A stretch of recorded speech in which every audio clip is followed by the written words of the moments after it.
चलो उन मूवीज के बारे में बात करते हैं जिनके लिए एक टाइम पे एंटिसिपेशन बहुत ज्यादा थी, लेकिन वक्त बीतने के साथ एंड डिले होने के कारण भी एंड कई सारे और भी फैक्टर्स के इन्वॉल्व होने के कारण इन सारी फिल्मों की हाइप आज के टाइम पे इस तरीके से मर गई है कि हम कह सकते हैं कि इन सारी फिल्मों को हम उस ग्रुप में डाल सकते हैं जहां पर हम ये कह सके इन मूवीज से आज के टाइम पे होप नेग्लिजिबल हो चुकी है। और ऐसे ही कुछ फिल्म्स के बारे में मैं आज के इस वीडियो में आप लोगों के साथ बात करना चाहूंगा। So without any further delay let's start this video. तो ऑब्वियस सी बात है, सबसे पहला नाम मेरे दिमाग में आएगा वो है अल्फा का, जो कि कल रिलीज होने वाली है। वेल अल्फा को लेकर भी हम कह सकते हैं कि इस फिल्म के साथ भी कई सारे डिलेज हमें देखने को मिले। एंड जब धुरंधर आई तो धुरंधर के बाद इस मूवी के साथ जो रिएक्शन देखने को मिला, जहां पर हम जानते हैं कि आज के टाइम पर जो स्पाई जॉनर है वो टोटली चेंज हो चुका है। And audience war 2, alpha, tiger 3 इन सारी मूवीज को बहुत ज़्यादा पचा नहीं पाती है। एंड इसी कारण के चलते जब धुरंधर बहुत बड़ी हिट हो गई एंड धुरंधर 2 भी बहुत बड़ी हिट हो गई, तब इस फिल्म को पोस्टपोन कर दिया गया। एंड फिल्म में ऐसे कई सारे रिपोर्टेड चेंजेस भी किए गए हैं ताकि ऑडियंस को ये फिल्म बहुत ज़्यादा ग्राउंडेड लगे। लेकिन अभी तक इसकी जो टीजर्स और ट्रेलर आउट हुए उसे देखकर तो ऐसा नहीं लगता है कि मेकर्स ने धुरंधर से किसी भी चीज़ का इंस्पिरेशन लिया है।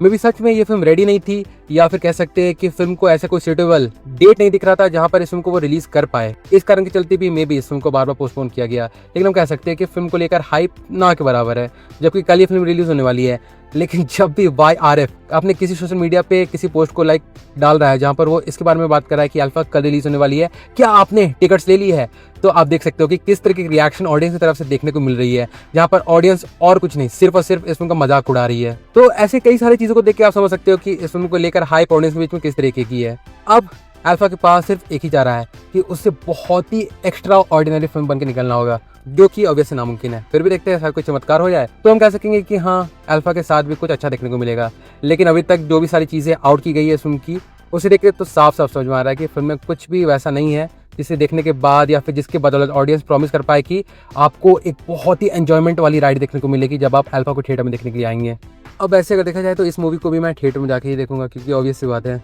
मूवी कैसे भी हो थिएटर में जाके देखना तो बनता ही है। पर चलो ये तो गई पहली फिल्म। इसके बाद अगर मैं दूसरी फिल्म की बात करूं तो उसे भी बार बार डिले किया गया है। लेकिन डिले के अलावा भी उस मूवी के साथ एक ऐसा फैक्ट इन्वॉल्व है जिसे सुनने के बाद ये लगता है कि क्या ये मूवी अभी भी रिलीज हो सकती है। एंड उस मूवी का नाम है सलमान खान की फिल्म बैटल ऑफ गलवान, जिसका नाम अब चेंज करके रख दिया गया है मातृभूमि। और इस फिल्म के साथ सिनेरियो इस तरीके का चल रहा है ना कि इस फिल्म में जो इंडिया वर्सेस चाइना के सोल्जर्स के बीच में जो झड़प हुई थी, जिसमें कई सारे लोग मारे भी गए थे, उसके ऊपर ये फिल्म है। लेकिन ऐसे ऑर्डर्स आ गए हैं कि इस फिल्म में इस चीज का जिक्र होना ही नहीं चाहिए कि जिससे इंडिया सोल्जर्स लड़ रहे हैं वो एक्चुअली में चाइना के सोल्जर्स है। मतलब आप खुद ही सोचो, आपने एक फिल्म बनाई है, ठीक ना, एंड आप उस फिल्म में उस विलन के बारे में डिस्कस ही नहीं कर सकते हो, तो आप अपनी फिल्म को प्रेजेंट किस तरीके से करोगे। अब मुझे नहीं पता कि इस ऑर्डर को पास किस बेसिस पे किया गया है, क्या सही में कोई इंटरनेशनल कॉन्फ्लिक्ट हो सकता है इसके चलते, या फिर कोई और बात है। पर वेल चलो, अगर इन सारी बातों को साइड रख भी दिया जाए तो इस मूवी को इतना ज्यादा डिले कर दिया गया है कि अब ये लग रहा है कि इसके अलावा अगर कोई और फिल्म होती जिसे सलमान खान अनाउंस कर दिए होते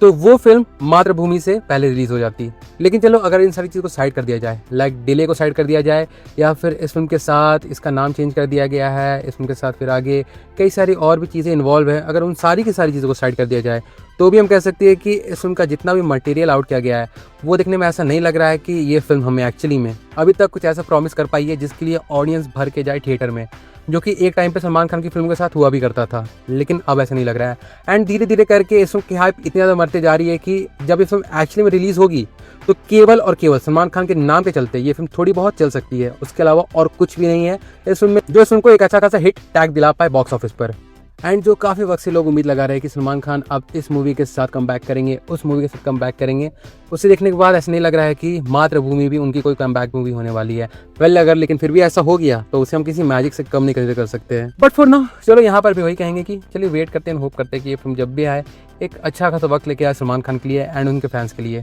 तो ये हो गई दूसरी मूवी। अब हम आते हैं तीसरी मूवी की तरफ, जिसका नाम है धमाल 4। हाँ, भले हम ये कह सकते हैं कि धमाल 4 के साथ हमें वैसे कोई डिलेज के बारे में सुनने को नहीं मिला है, लेकिन इस फिल्म का ट्रेलर इतना ज़्यादा एवरेज है कि ये अपनी ओरिजिनल फिल्म या फिर फर्स्ट फिल्म जो धमाल आई थी उसके क्लास को किसी भी तरीके से मैच कर पाए। और देखो, आज के वक्त पे एक ऐसी चीज़ हो गई है ना जिसके चलते ऑडियंस जो है वो किसी भी फिल्म से कनेक्ट नहीं हो पा रही है। इसका कारण है कि जितनी भी सारी फिल्में हैं उन्हें मैक्सिमम से मैक्सिमम बने बनाए लोकेशन पर जाकर शूट किया जा रहा है। मतलब CGI और VFX की मदद से सीन्स को क्रिएट किया जा रहा है एंड वहाँ पर सीन्स को शूट किया जा रहा है। वही अगर दूसरी तरफ अगर आप धमाल के साथ देखो तो धमाल, हाँ मैं कह सकता हूँ कि जब धमाल आई थी तो उस वक्त बॉलीवुड में उतना ज़्यादा VFX और CGI का इस्तेमाल नहीं किया जाता था, जिसके चलते एक और पॉइंट उस फिल्म के साथ इन्वॉल्व था और वो है फिल्म में ऑथेंटिसिटी देना। लेकिन अगर आपने धमाल 4 का ट्रेलर देखा है तो आपको कई सारे सीन्स ऐसे देखने को मिले होंगे जिसे देखकर साफ साफ पता चल रहा है कि हाँ, ये CGI से बनाया गया है एंड कई सारे सीन्स में VFX का भी इस्तेमाल किया गया है। पर वेल चलो, अजय देवगन तो इस तरीके की फिल्म कर ही रहे हैं जहाँ पर वो मल्टीपल सीक्वल्स को साइन किए जा रहे हैं एंड उन्हें ही बनाए जा रहे हैं। पर अगर इस फिल्म को भी अब साइड रख दे, अब हम आए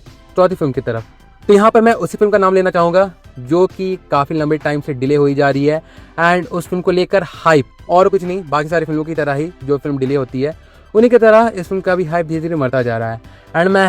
और किसी फिल्म की नहीं बल्कि टॉक्सिक की ही बात कर रहा हूँ, जिसका कल एक और हमें टीजर देखने को मिला जो कि इतना ज़्यादा एंडरवेलमिंग था कि लोग कह रहे हैं कि अब चाहे तो इस फिल्म को फिर से पोस्टपोन ही कर दो या फिर जो क्रिंज फेस्ट हमें इसके टीजर में देखने को मिला है, खास करके इसके चौथे टीजर में देखने को मिला है, उसे हटा दो। मतलब लिटरल उन सारे सीन्स को हटा दो, क्योंकि जब आप अपने टीजर का नाम लेडीज एंड लेडीज रखते हैं लेकिन उसके बावजूद भी जो ज़्यादातर हाइप है वो फिल्म के मेल एक्टर की तरफ ही ज़्यादा रहता है, तो आप समझ सकते हो कि इस फिल्म में जो फीमेल लीड्स है उन्हें किस तरीके से ट्रीट किया जाएगा। अब भले कई लोग आके सामने ये कह सकते हैं कि अभी तक तो फिल्म रिलीज हुई नहीं है, ना हमने इसका कोई ऑफिशियल ट्रेलर दिखाया है, तो कोई भी ऐसा जजमेंट पास करना वो इस फिल्म के खिलाफ और कुछ नहीं, ब्लाइंड हेटेड को पोर्ट्रे कर रहा है। पर चलो, अगर आपको ये समझना है तो कोई बात नहीं, आप इस बात को एक्सेप्ट कर सकते हो या फिर अपने मन में जो भी ओपिनियन बनाना चाहते हो वो बना सकते हो। लेकिन इस बात से कोई भी डिनाइल नहीं है कि इस फिल्म का ये जो चौथा टीजर आउट किया गया है वो बहुत ही खराब है एंड जो भी थोड़ी मोड़ी हाइप इस फिल्म की बनी थी ना, उसे भी इस टीजर ने खत्म कर दिया है। अब हो सकता है कि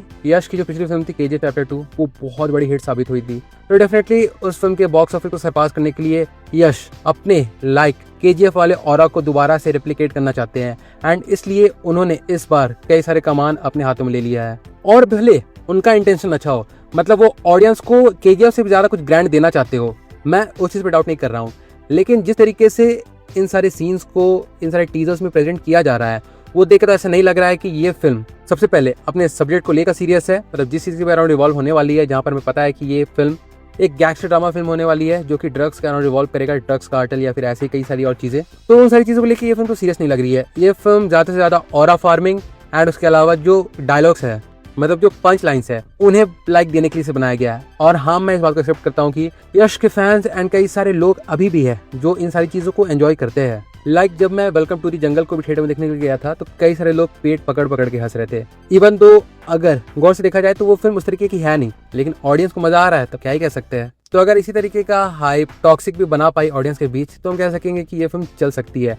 लेकिन दूसरी तरफ ये भी देखा जाएगा कि इसमें का जो बजट है वो कितना है, एंड हम जानते हैं कि इसमें का बजट अराउंड माउंट किया गया है 850 से 1000 करोड़ के बीच। अब पता नहीं ये नंबर्स कैसे स्टेट किए गए हैं या फिर इन सारे नंबर्स को एक्सैजरेट करके बताया जा रहा है, बट जो भी नंबर सामने आए हैं अगर उससे भी अगर एवरेज निकाले कई सारे और भी आर्टिकल्स को अगर हम कंसिडर दें तो जो फाइनल नंबर हमें देखने को मिल रहा है वो है अराउंड 500 से 600 करोड़ के बीच। तो आप समझ लो इस फिल्म के ऊपर स्टेक्स कितने ज़्यादा हाई है। एंड भले कल इसका एक और टीजर आया था लेकिन उसके बावजूद भी इस फिल्म की हाइप बड़ी नहीं है। तो अब हम कह सकते हैं कि बाकी सब भगवान भरोसे है। तो चलिए भगवान भरोसे हम भी इस फिल्म का वेट कर लेते हैं, देखते हैं कि जब ये फिल्म आएगी तो ये फिल्म किस तरीके की बनी है। Till then let's just wait and hope for the best. And with that being said चलिए मैं स्टूडियो को यहीं पे कंक्लूड करता हूँ। तो वेल अगर देखा जाए तो यही था मेरा एक और ओवरऑल वीडियो कुछ उन सारी मूवीज को लेके जिनकी हाइप दिन पर दिन मरती हुई जा रही है। पर फिर भी चलो, ये जो भी फिल्मों का नाम मैंने लिया है वो तो मेरे दिमाग में आया या फिर मुझे लग रहा है उन सारी फिल्मों का नाम मैंने लिया है। अगर आपके दिमाग में कुछ और फिल्मों के नाम भी है तो उन्हें भी आप कमेंट में लिख के बता सकते हो। मैं फर्स्ट शो देना चाहूँगा कि आपके दिमाग में ऐसी और कौन सी फिल्में हैं जिनकी हाइप दिन पर दिन मरते हुए जा रही है। रीज़न कुछ भी हो सकता है, so do drop your views in comment section. और हाँ, बाकी फिर चलिए मिलते हैं बहुत जल्द एक और नए वीडियो के साथ। अब तक के लिए बाय।